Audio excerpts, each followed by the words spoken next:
बांट देते हैं, हर किसी को अपना हिसाब पहुंच जाता है और सिर्फ सिग्नेचरें होती हैं और वो काम हो गया। अब ऊपर से बारिशें आई तो खर्च कौन करे?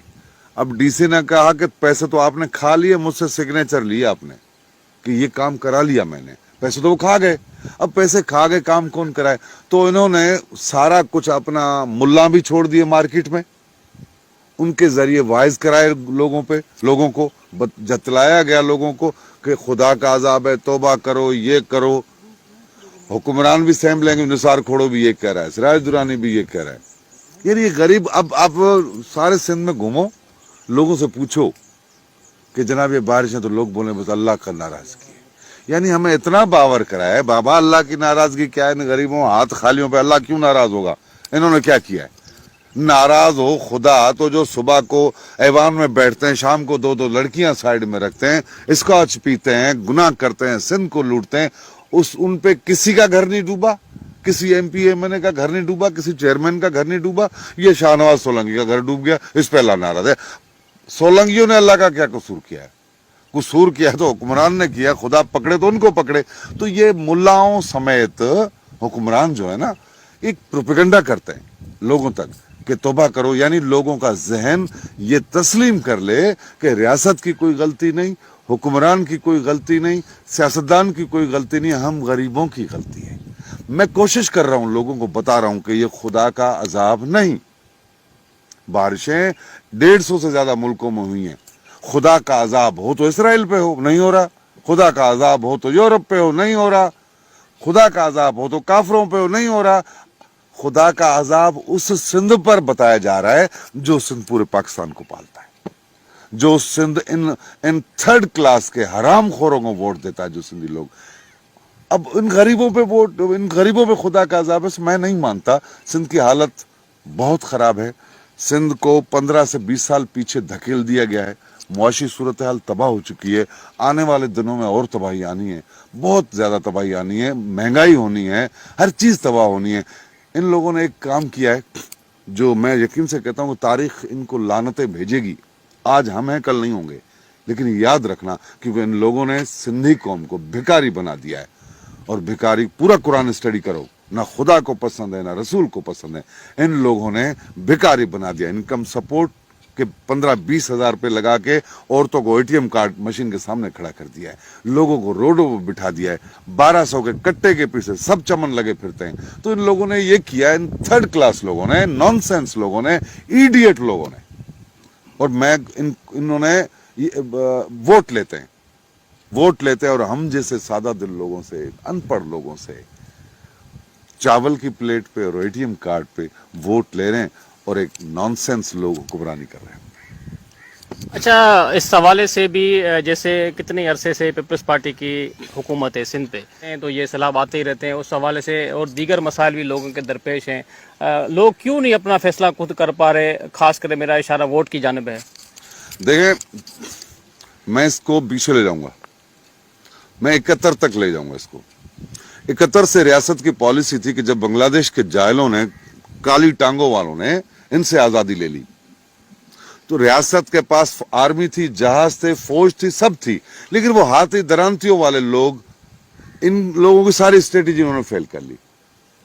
किसका पता नहीं, टिक्का खान के नियाजी खान था कि उसने बोला हमें बंगाल चाहिए, बंगाली नहीं। तो किसी दूसरे बड़े ज्यादा फूलों वाले ने कहा कि ये तो पॉलिसी सिंध के लिए, यानी सिंधी नहीं चाहिए, सिंध चाहिए। हर पढ़ा लिखा बंदा जानता है कि पाकिस्तान की जो टोटल आमदनी है उसमें से 70% से प्लस सिंध है। 65% पेट्रोल सिंध देता है, 72% गैस सिंध देता है पूरे पाकिस्तान को। आपको पता है कि पाकिस्तान की, सिंध की बिजली की जरूरत है 3200 मेगावाट, लेकिन अकेला सिंध कितनी बिजली पैदा करता है? उन लोगों ने, उनको पता था कि अगर सिंधियों ने आंख खोली तो हम भूखे मर जाएंगे। तो उन्होंने 71 से अपनी स्ट्रेटेजी चेंज की, एक स्टार्ट लिया कि लोगों को शऊर छीनो लोगों से। उन्होंने कॉपी कल्चर आप में डाल दिया। आपको सिर्फ ये बता दिया कि आपने पढ़ना है, डिग्री चाहिए ना आपको, चलो मैट्रिक, इंटर, ग्रेजुएशन कर देते हैं। तो कॉपी कल्चर डाल के तालीमी निजाम तबाह किया गया। हमारे डाकू हाथ से पैदा किए उन लोगों ने। और पूरे पाकिस्तान में सिर्फ सिंध के जो जंगलात हैं, जिसको बेला कहते हैं, دریا کا, وہ سارا انہوں نے کاٹ دیا کہ ڈاکوؤں کے نام پہ.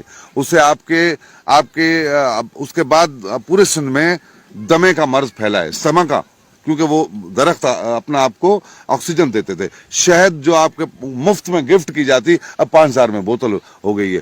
اور وہ جو زمینیں ہیں کچے کی, انہوں نے ان غداروں کو جو سندھ بیچنے والے تھے ان کو گفٹ کر دی, تم جاگیر کر کے رکھ لو.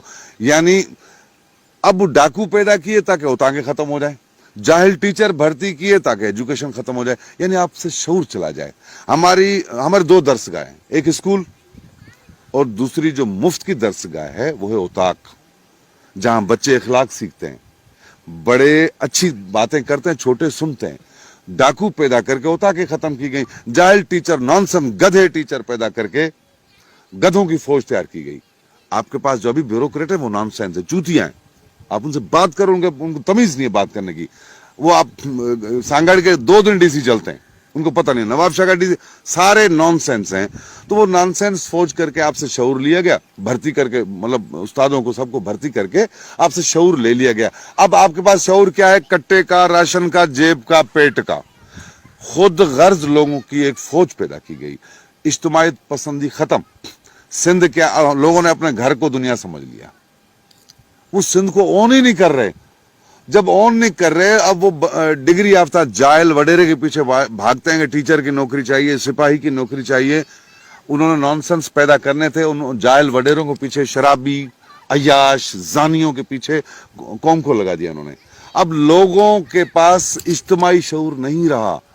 ان کو یہ پتہ ہی نہیں کہ میرا ووٹ کتنی حیثیت رکھتا ہے. وہ تو بولتے ہیں ووٹ سائیں کا حق ہے. تو انہوں نے لوگوں کو نابین کیا, اور نابین لوگوں نے ایک آنکھ والوں کو, کانوں کو ووٹ دیا. اب وہ کانے لوٹ رہے ہیں ملک کو. بات یہ ہے. اچھا عمر صاحب, آخر میں اب سندھ کی عوام کو آپ کیا پیغام دینا چاہیں گے؟ میں کیا سندھ کی عوام کو پیغام دوں, کیا دوں؟ میں بولتا ہوں بھیک نہیں مانگو. یہ شوق سے قطاریں باندھتے ہیں. ان کو پتا ہے کہ ایک دیگ میں سے 70 لوگ کھانا کھاتے ہیں, لیکن ایک دیگ کھولو 500 لوگ بھاگیں گے. ان جائلوں کو پتا نہیں کہ 400 لوگ خالی لوٹیں گے, لیکن پھر بھی بھاگتے ہیں. کٹے کا بتاؤ کتنا چلتے ہیں. یہ بھیک مانگنے والے لوگ ہیں. میں تو بولتا ہوں بنا دیا یہ. میرا تو بس چلے سیاست دانوں کو, بیوروکریٹوں کو, ایک سلنڈر میں بند کرو, بم مارو, تباہ کرو. یہ جو ہاتھ مانگنے والا ہاتھ ہے نا, وہ بھکاری ہے. وہ غیرت مند نہیں ہو سکتا. جو مانگنے والا ہے, آپ ایک فقیر, ایک مستنڈے فقیر کو, وہ آپ سے جب بھیک مانگتا ہے نا کہ سائیں 10 روپے دو, آپ بولتے جاؤ, وہ بولتا سائیں دو, آپ بولتے چماٹ ماروں گا, وہ ڈر جاتا ہے. وہ پہلوان فقیر 10 روپے کے پیچھے اپنا ضمیر بیچتا ہے. یعنی وہ اگر آپ کو ایک چماٹ مارے تو بھی بیٹھ جاؤ, لیکن اس نے ہاتھ پھیلا کے اپنی غیرت ختم کر دی ہے. خدا خودداروں کو پسند کرتا ہے. ہم بھٹائی کے مرید ہیں, ہم بھٹائی کے مرید ہیں. اور ہمارے مرشد نے کہا ہے بھلی بکھ بھرم جی شال مونج شان. ہم بھوکا مرنا نہیں چاہتے. بولے شان گیا گند لینے, باڑ میں گیا شان. بھوک کھانا چاہیے, پتہ نہیں اجینو موتو والا کھانا چاہیے, ایری چاول چاہیے, پر دو, ہمارا پیٹ نہیں بھر رہا. تو اس سے بہتر ہے قوم کو غیرت مند بننے کے لیے یہ ہاتھ بند کرو, مانگو نہیں. کیونکہ قرآن کہتا ہے, خدا کہتا ہے کہ میں تمہاری روزی کا ضامن ہوں. ہمیں اللہ پہ اعتبار نہیں ہے. ہم تو چنگے مرسوں کے پیچھے بھاگتے جو چوتیا چمن بناتے لوگوں کو. کبھی بھی غیرت مند ہاتھ ایسے نہیں کرے گا. تو قوم کو ہم چاہتے ہیں کہ غیرت مند بنو, اپنے بازوؤں پہ بھروسہ رکھو, خود کماؤ, محنت کرو, کم کھاؤ لیکن اپنی پسینے کی کھاؤ. یہ بھکاریوں والا, بھیک منگو والا طریقہ چھوڑ دو. جی بالکل دوستو, یہ تھی مرد بھائی صاحب کی کھٹی میٹھی باتیں, اور ان کا سندھ کی عوام کو یہی پیغام ہے کہ وہ مستقبل کا فیصلہ خود کر سکتے ہیں. اس کے ساتھ اپنے میزبان نوید گل خاص کے لیے دیجیے اجازت. اللہ نگہبان.